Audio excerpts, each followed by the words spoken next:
7 April 2026। চলুন আজ কথা বলি সেই দিনটা নিয়ে। সেদিন যা ঘটেছিল তা ছিল এক কথায় অবিশ্বাস্য। একটা মারাত্মক টেনশনের পরিস্থিতি যা গোটা বিশ্বকে নাড়িয়ে দিয়েছিল।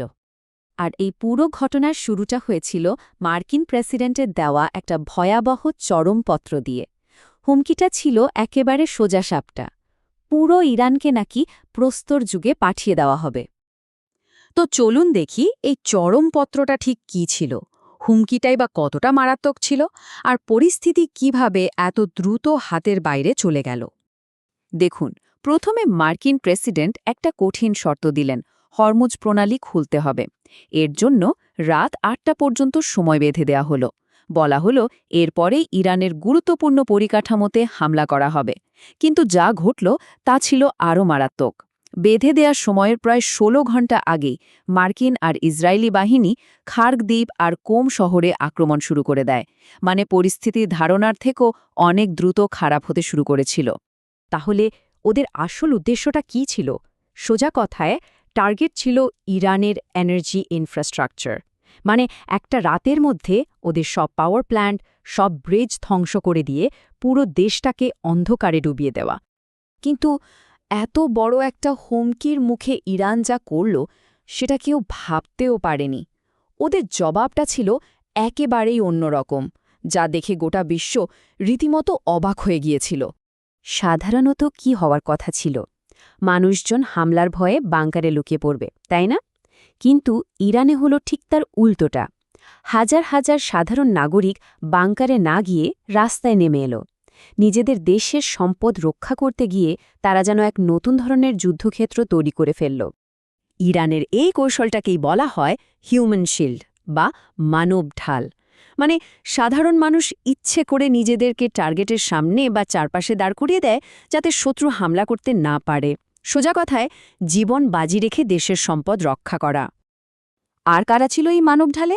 কোনো সেনা নয়, ছিল ছাত্রছাত্রী, খেলোয়াড়, শিল্পী, হাজার হাজার তরুণ তরুণী।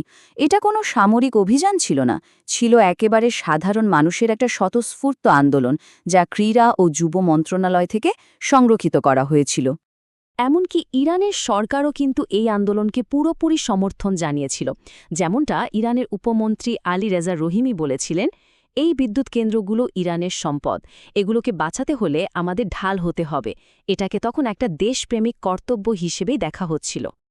তো ইরানের এই পদক্ষেপটা একটা বড় প্রশ্ন তুলে দিল। এটা কি শুধুই একটা প্রতিরক্ষার কৌশল ছিল, নাকি একটা আত্মঘাতী খেলা? ঢাল নাকি সুইসাইডাল কার্ড? আর এই অচলাবস্থার মাঝখানে সবচেয়ে বড় আর সবচেয়ে ভয়ের প্রশ্নটা ছিল এটাই, মার্কিন বাহিনী কি সত্যি সত্যি নিরস্ত্র সাধারণ মানুষের উপর গুলি চালাবে? দেখুন, আইনগত আর নৈতিক দিক থেকে ব্যাপারটা কিন্তু খুব জটিল ছিল। ইরান সরাসরি অভিযোগ তুলল যে সাধারণ মানুষের ব্যবহার করা পরিকাঠামোতে হামলা করাটা আন্তর্জাতিক আইনের লঙ্ঘন, এটা একটা যুদ্ধাপরাধ। কিন্তু এই যুদ্ধাপরাধের অভিযোগের জবাবে মার্কিন প্রেসিডেন্টের প্রতিক্রিয়া কী ছিল? যখন তাকে জিজ্ঞেস করা হয় তিনি এই অভিযোগে ভয় পান কিনা, শোনা যায় তার উত্তর ছিল মাত্র দুটো শব্দ, একেবারেই না। ব্যাস এইটুকু। এই জবাবটা পরিস্থিতিকে আরও উত্তপ্ত করে তোলে। আর ঠিক এই কারণে কূটনীতিক আর বিশ্লেষকরা ইরানের এই কৌশলটাকে বলছিলেন সুইসাইডাল কার্ড। এটা ছিল একটা হাই রিস্ক গেম, একটা জুয়া। উদ্দেশ্য ছিল নৈতিক আর আন্তর্জাতিক চাপ তৈরি করে আক্রমণকারীকে পিছু হটতে বাধ্য করা। তো ডেডলাইন পেরিয়ে গেছে, কিন্তু অচলাবস্থা কাটেনি। এখন প্রশ্ন হলো, এর পর কি হবে? গোটা বিশ্ব তখন দম বন্ধ করে অপেক্ষা করছিল। সারা বিশ্বজুড়ে এর প্রতিক্রিয়াও ছিল ব্যাপক। IAEA এর প্রধান বুশেহের পারমাণবিক কেন্দ্রের কাছাকাছি এই হুমকির ব্যাপারে গভীর উদ্বেগ জানালেন। বিশ্বের সব মিডিয়া 24 ঘন্টা এটা কভার করছিল, সোশ্যাল মিডিয়াতেও শুধু এই নিয়েই আলোচনা। সবাই ভয় পাচ্ছিল যে মধ্যপ্রাচ্যে হাজার হাজার নিরীহ মানুষের জীবন ঝুঁকির মুখে পড়তে পারে। শেষ পর্যন্ত এই গোটা ঘটনাটা আমাদের সামনে একটা বড় প্রশ্ন রেখে যায়। ইরান যে পথে হেঁটেছিল সেই পদ্ধতিটা কি ঠিক ছিল? একটা দেশের সাধারণ মানুষের এমন প্রতিক্রিয়া, এর আসল তাৎপর্যটা কি?